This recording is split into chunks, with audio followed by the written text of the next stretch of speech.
Sudah muncul belum? Belum ya.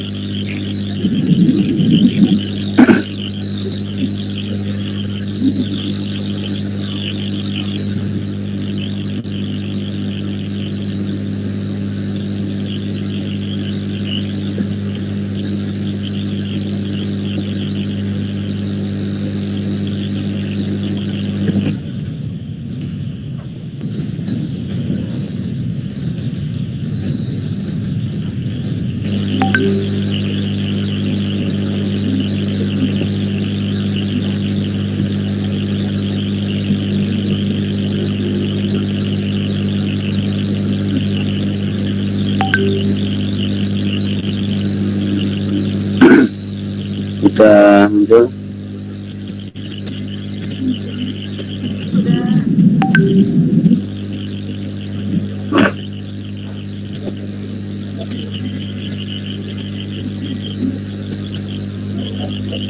Bismillahirrahmanirrahim. Assalamualaikum warahmatullahi wabarakatuh. Waalaikumsalam warahmatullahi wabarakatuh. Sebelum saya mulai, yang terhormat, ya mungkin nanti di presentasi juga nanti mendengar presentasi pada pagi hari ini. Saya Muhammad Irsyad Rizal Rahmat dengan NIM 21010036059 yang menjadi moderator pada pagi hari ini. Oke, langsung saja. Kami dari Kelompok 5 akan mempresentasikan beberapa hal yang sudah kita bahas mengenai demokrasi menuju masyarakat madani yang beranggotakan yang pertama Saudari Hesna Ezari dengan NIM 6061, kemudian Nadia Satira dengan NIM 6065, kemudian Saudari Lutfiatul Husna dengan NIM 6145, kemudian Saudari Tri Mulyani dengan NIM 6049, kemudian saya sendiri Muhammad Irsyad dengan NIM 6059. Oke, untuk mempersingkat waktu, mari kita langsung menuju ke materi yang pertama, yaitu mengenai hakikat demokrasi. Silakan Pak Materi untuk mempresentasikan. Ya, terima kasih untuk moderator. Di sini aku akan membacakan hakikat demokrasi. Definisi demokrasi menurut para ahli. Adapun beberapa pengertian dari demokrasi menurut para ahli yaitu sebagai berikut. Yang pertama dari Joseph A. Schumpeter. Demokrasi adalah sebuah perencanaan institusional guna mencapai suatu keputusan politik, di mana setiap individu memiliki kekuasaan untuk memutuskan cara perjuangan yang kompetitif. Yang kedua yaitu dari Sidney Hook. Demokrasi adalah sebuah bentuk pemerintahan di mana keputusan penting pemerintahan baik secara langsung maupun tidak didasarkan pada suatu kesepakatan mayoritas yang tercipta dari suara rakyat. Dan menurut bahasanya atau etimologis, pengertian demokrasi terdiri dari dua kata yakni demos dan kratos. Demos yang memiliki arti yaitu rakyat dan kratos berarti kekuasaan. Dapat disimpulkan bahwa demokrasi dapat didefinisikan sebagai sistem pemerintahan di mana kekuasaan tertinggi berada di tangan rakyat. Rakyat memiliki kesetaraan hak dan bebas menyuarakan pendapatnya. Sistem pemerintahan demokrasi yakni negara diselenggarakan berdasarkan kehendak rakyat, dilakukan oleh rakyat dan untuk rakyat. Singkatnya, tanpa rakyat maka tidak ada pemerintah. Hakikat demokrasi adalah sebuah sistem bermasyarakat dengan menekankan kekuasaan tertinggi yang berada di tangan rakyat. Hal ini mencakup berbagai aspek di dalam pemerintahan, seperti contoh pemilihan pemimpin negara atau presiden akan dipilih secara demokratis, yakni rakyat dapat memilih calon presiden tanpa ada paksaan dari pihak lain. Sekian, saya kembalikan ke moderator. Oke, terima kasih Mbak Nadia sudah mempresentasikan materi yang pertama. Kemudian kita beranjak pada materi selanjutnya, yaitu demokrasi dalam sistem NKRI. Silakan moderator pemateri selanjutnya untuk mempresentasikan. Terima kasih. Baik, terima kasih. Saya langsung akan membacakan materi yang membahas tentang demokrasi dalam sistem NKRI. Yang itu dijelaskan di sini ada pasal 1 ayat 1 Undang-Undang Dasar Negara Republik Indonesia tahun 45 dengan tegas menyebutkan bahwa negara Indonesia itu adalah negara kesatuan yang berbentuk republik. Prinsip dari negara kesatuan adalah pemegang kekuasaan tertinggi atas segenap urusan negara ialah pemerintah pusat atau central government tanpa adanya gangguan oleh delegasi atau pelimpahan kekuasaan kepada pemerintah daerah atau local government. Lalu dengan adanya ketentuan tersebut berarti bahwa dalam melaksanakan usaha-usaha dan kegiatan-kegiatan apapun dalam rangka kenegaraan harus dapat mencerminkan ikatan negara kesatuan. Selanjutnya, dengan demikian, Undang-Undang 1945 secara tegas mendasar pada pemerintahan demokrasi karena berasaskan kedaulatan rakyat, sehingga negara berdasarkan prinsip kedaulatan rakyat secara demokratis dalam bentuk pemilu atau pemilihan umum. Negara Kesatuan Republik Indonesia dibagi atas daerah-daerah provinsi dan daerah itu dibagi atas kabupaten dan kota. Yang setiap provinsi, kabupaten, dan kota itu mempunyai pemerintahan daerah yang diatur dengan undang-undang. Yang harus diingat, asas kedaulatan rakyat yang dikenal sebagai asas demokrasi dikenal dalam konstitusi banyak negara. Meskipun demikian, setiap negara mempunyai sistem atau mekanisme banyak negara.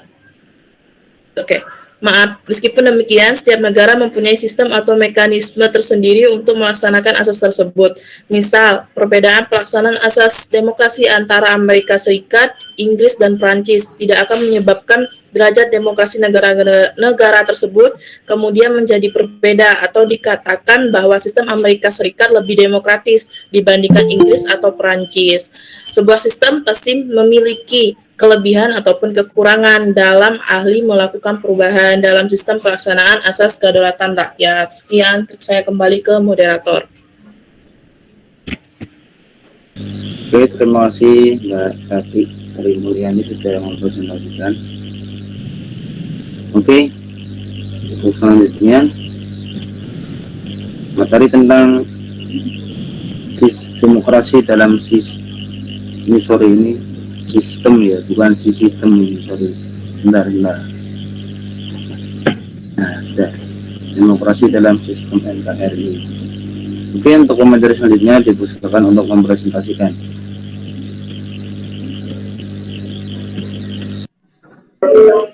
Baik, terima kasih Mas Moderator. Di sini saya akan mempresentasikan tentang perkembangan prospek demokrasi di Indonesia. 1. Demokrasi pada pemerintahan masa revolusi kemerdekaan. Demokrasi bukan merupakan sesuatu yang hanya terbatas pada komitmen, tetapi juga merupakan sesuatu yang perlu diwujudkan. Tidak banyak yang akan dibicarakan menyangkut demokrasi pada pemerintahan periode ini, yaitu pada tahun 1945 sampai 1949. Kecuali beberapa hal yang fundamental yang merupakan peletakan dasar bagi demokrasi di Indonesia untuk masa-masa selanjutnya, yaitu berfungsinya pers yang mendukung revolusi kemerdekaan. Sedangkan elemen-elemen demokrasi yang lain belum sepenuhnya terwujud karena situasi dan kondisi yang tidak memungkinkan. Perkembangan prospek demokrasi selanjutnya yaitu pada masa demokrasi parlementer. Masa ini merupakan masa kejayaan demokrasi di Indonesia karena hampir semua elemen demokrasi dapat ditemukan dalam kehidupan politik di Indonesia. Pertama, lembaga perwakilan rakyat memain tinggi dalam proses politik yang berjalan. Kedua, akuntabilitas pemegang jabatan dan politisi pada umumnya sangat tinggi. Hal ini dapat terjadi karena berfungsinya parlemen dan juga sejumlah media massa sebagai alat kontrol sosial. Ketiga, kehidupan kepartaian boleh dikatakan memperoleh peluang yang sebesar-besarnya untuk berkembang secara maksimal. Dalam masa ini, Indonesia menganut sistem banyak partai. Keempat, sekalipun pemilu hanya dilaksanakan satu kali, yaitu pada 1955, tetapi pemilu tersebut benar-benar dilaksanakan dengan prinsip demokrasi. 3. Demokrasi terpimpin. Demokrasi terpimpin merupakan pembalikan total dari proses politik yang berjalan pada masa demokrasi parlementer. Apa yang disebut dengan demokrasi tidak lain merupakan perwujudan kehendak presiden dalam rangka menempatkan dirinya sebagai satu-satunya institusi yang paling berkuasa di Indonesia. 4. Demokrasi Orde Baru. Pemilu pada masa Orde Baru telah dilangsungkan sebanyak 6 kali dengan frekuensi yang teratur, yaitu setiap 5 tahun sekali. Bagaimana prospek demokrasi Indonesia untuk masa-masa akan datang? Kita mempunyai keyakinan bahwa demokrasi akan dapat ditingkatkan kualitas pelaksanaannya di Indonesia. Hasil pembangunan dari dampak besar bagi demokratis di Indonesia. Merujuk pada hasil pembangunan pada masa ke masa tersebut menjadi pacuan perbaikan untuk menuju ke kehidupan politik yang lebih demokratis. Tantangan dari prospek demokrasi di Indonesia, masa depan demokrasi kita tampaknya belum akan pulih dalam waktu dekat. Saat ini, Indonesia belum mengarah pada bentuk pemerintahan demokrasi tulen. Berbagai indikasi menjelang dan saat terjadinya pandemi COVID-19 tidak menunjukkan tanda-tanda yang mengarah pada dukungan bagi perbaikan demokrasi. Sekian, saya kembalikan kepada moderator. Oke, terima kasih. Untuk materi yang selanjutnya, dipersilakan untuk menjelaskan materi tentang demokrasi dalam Islam. Baik, terima kasih moderator. Saya akan menyampaikan materi selanjutnya, yaitu demokrasi dalam Islam. Memperbincangkan hukuman agama dan demokrasi, dalam hal ini terdapat 3 pandangan atau model, yaitu 1. Model paradoksal atau model negatif, yang menyatakan bahwa antara agama dan demokrasi tidak dapat dipertemukan, bahkan berlawanan. 2. Model sekuler atau model netral, menyatakan bahwa hubungan agama dengan demokrasi bersifat netral, di mana urusan agama dan politik, termasuk demokrasi, berjalan sendiri-sendiri. 3. Model teodemokrasi atau model positif, menyatakan bahwa agama dan demokrasi mempunyai kesejajaran atau kesesuaian. Secara garis besar, wacana Islam dan demokrasi terdapat 3 pemikiran, yaitu 1. Islam dan demokrasi adalah 2 sistem yang berbeda. 2. Islam berbeda dengan demokrasi. 3. Islam membenarkan dan mendukung demokrasi. 6 elemen-elemen pokok demokrasi dalam perspektif Islam meliputi 1. Asyura, yang merupakan suatu prinsip tentang bagaimana cara pengambilan keputusan dan secara eksplisit ditulis dalam Al-Quran. 2. Al-Adalah adalah keadilan. 3. Al-Musyawah, yaitu kesejajaran. 4. Al-Amanah adalah sikap pemenuhan kepercayaan yang diberikan seorang kepada orang lain. 5. Al-Mas'uliyah, yaitu tanggung jawab. 6. Al-Hurriyah, yaitu kebebasan. Sekian, saya kembalikan. Oke, terima kasih kepada Saudari Hasna Zari. Ini tadi merupakan presentasi dari pemateri-pemateri kelompok 5, kelompok kami, sudah dijelaskan pada teman-teman semua. Kemudian untuk selanjutnya sesi tanya jawab, bisa teman-teman bertanya pada kolom chat yang tersedia di chat di Gimik. Silakan teman-teman untuk menuliskan pertanyaan untuk kelompok kami.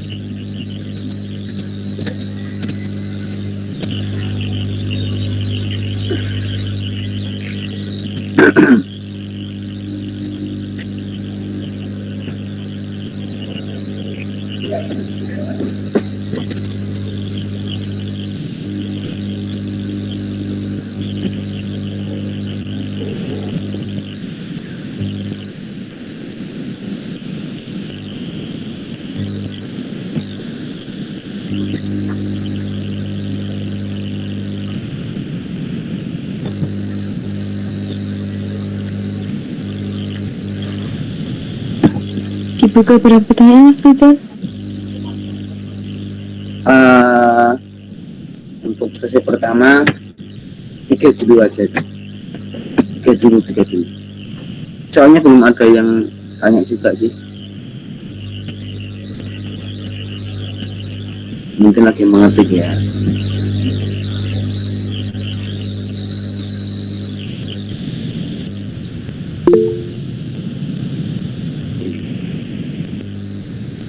Juga ada Mbak Nisa Lestari. Mengapa di Indonesia belum sepenuhnya bisa melaksanakan demokrasi dalam kehidupan berbangsa dan negara? Bagaimana peran kita sebagai mahasiswa dalam mendukung kehidupan demokrasi di negara kita?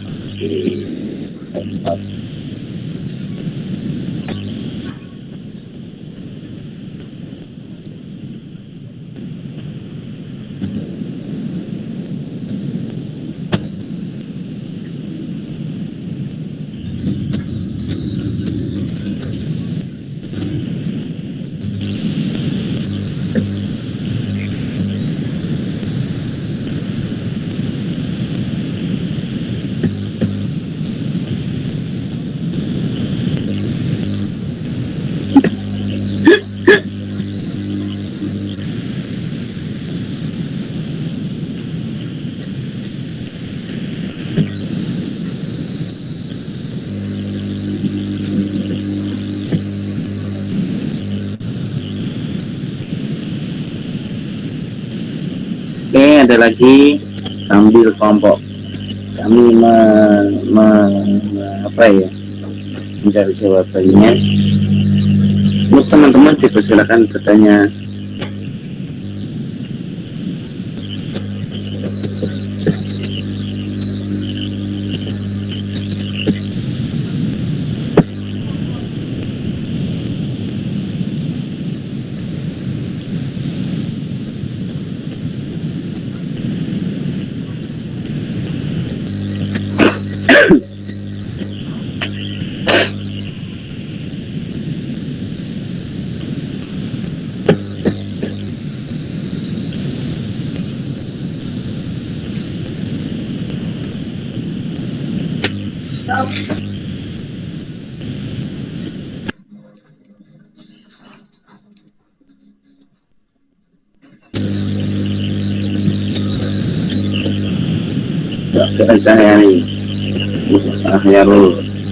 Oke, sesi pertama satu dulu, sudah 3.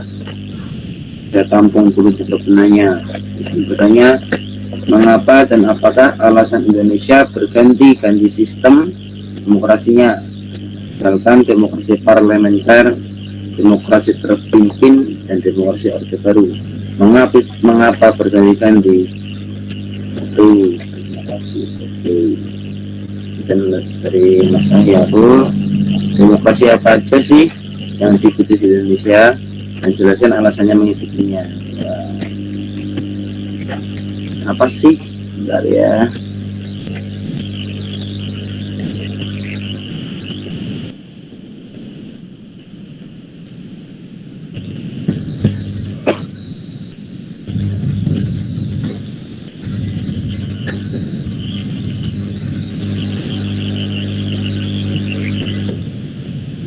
Oke, mungkin pemateri kelompok 5 ada yang mau jawab?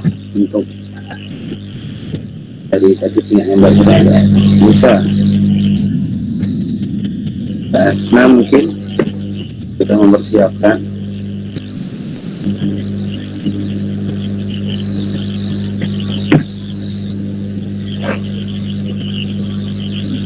Baik, kasih waktu sebentar. Oh ya,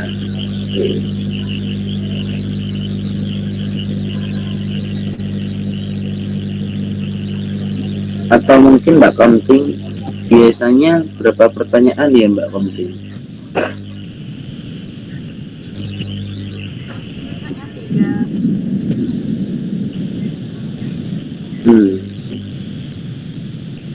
Oke.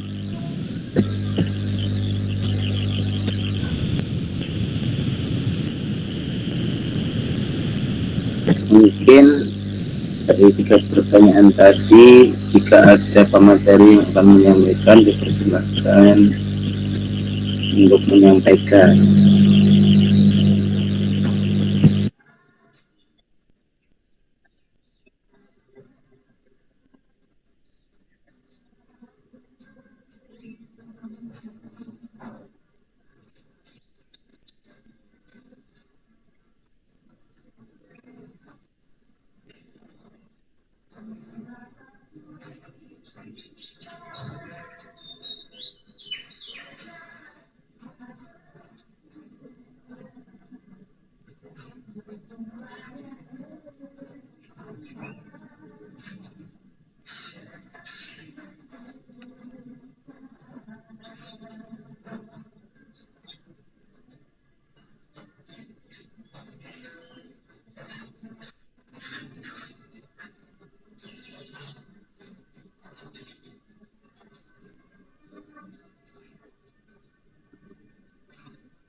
Izin menjawab pertanyaan dari Mas Ahyarul Mukminin.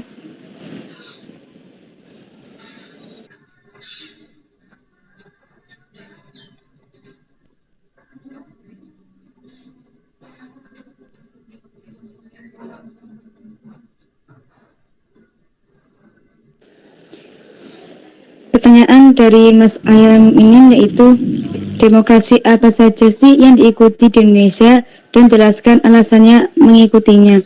Di Indonesia mengikuti demokrasi parlementer, demokrasi terpimpin, dan demokrasi Pancasila.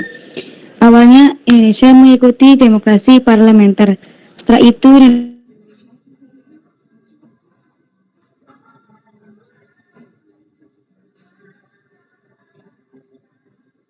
akhirnya diganti oleh demokrasi Pancasila yang dibedakan berdasarkan Orde Baru dan Orde Reformasi. Terima kasih. Ya, terima kasih Mbak Nadia Zafira untuk penjelasan dan menjawab soal dan dari Mas Ahyarul ini. Bagaimana dari Mas Ahyarul?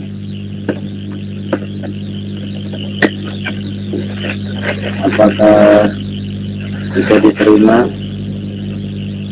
atau bagaimana?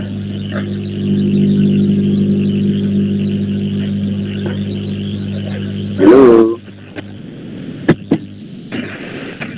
Oke, jika tidak ada respon, saya anggap sudah menerima. Oke, terima kasih Mbak Nadia. Untuk selanjutnya, materi selanjutnya, apakah ada yang mau melanjutkan menjawab dari pertanyaan yang lain? Apa masih dulu dibaca ya?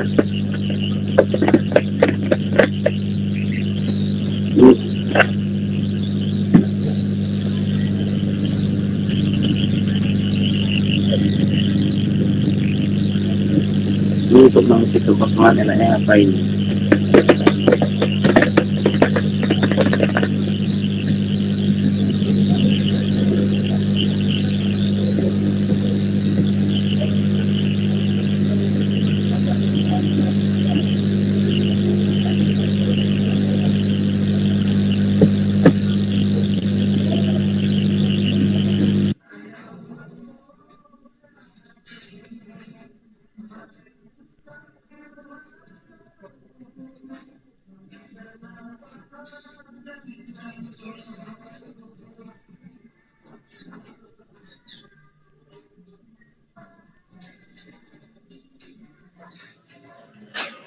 Baik, saya akan menjawab pertanyaan dari Mbak Nisa Lestari.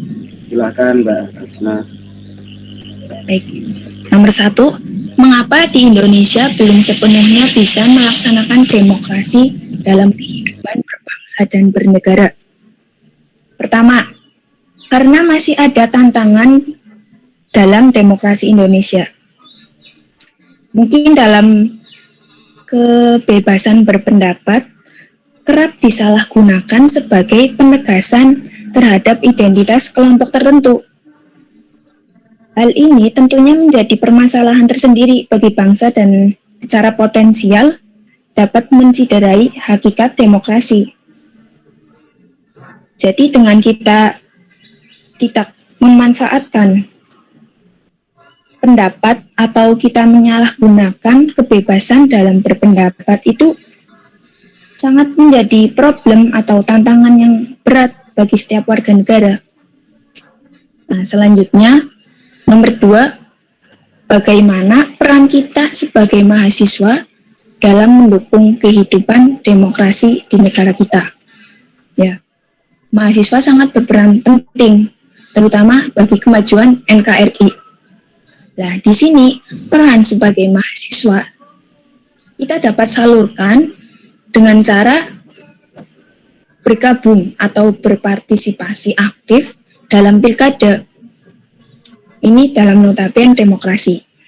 Seperti menggunakan hak pilihnya secara bijaksana dan tidak golput, serta apabila terjadi atau melihat pelanggaran dalam proses pilkada, mahasiswa berhak melapor kepada pengawas pilkada setempat. Nah, mungkin seperti itu, Mbak Nisa Lestari. Apa ada yang masih bingung? Terima kasih Mbak Asna. Tidak Mbak, terima kasih, sudah cukup. Ya, sama-sama. Oke, mantap. Mbak Asna sudah menjelaskan, terima kasih. Ini kalau boleh tahu Mbak, komiting kita diberi waktu sampai jam berapa ya?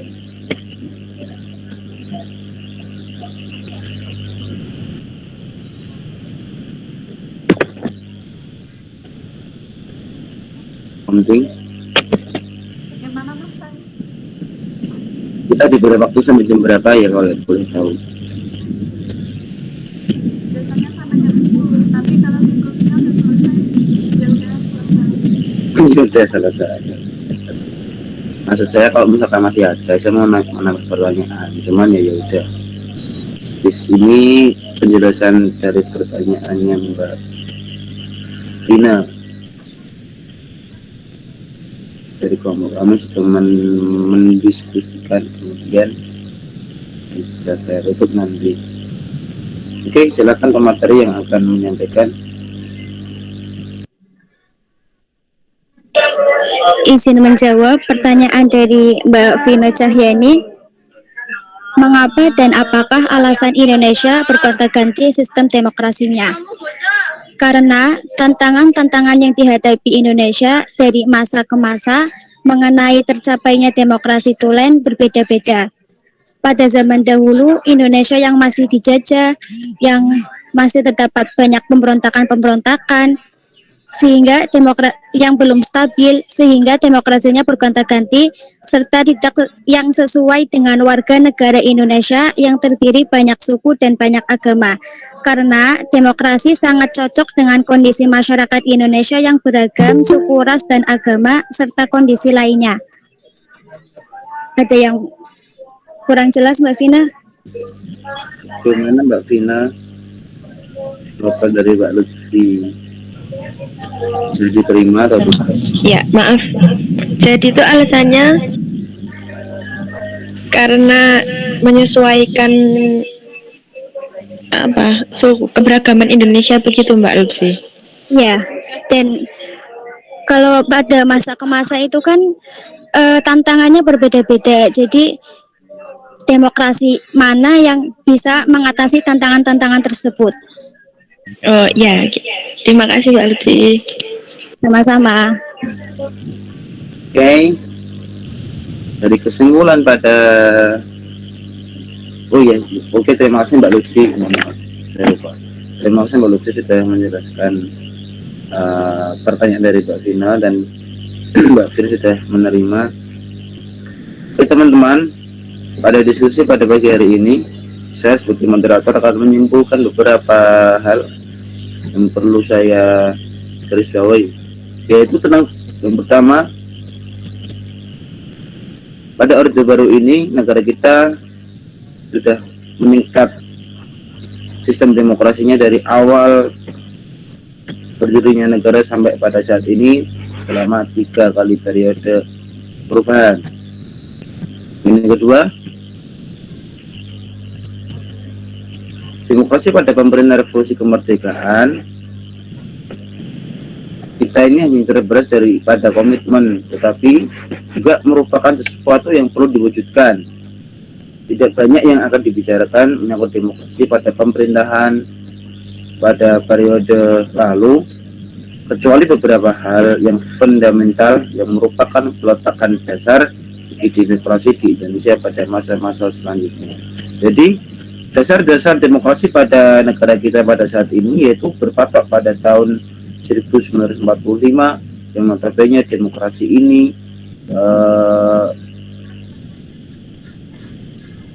berpatok pada komitmen.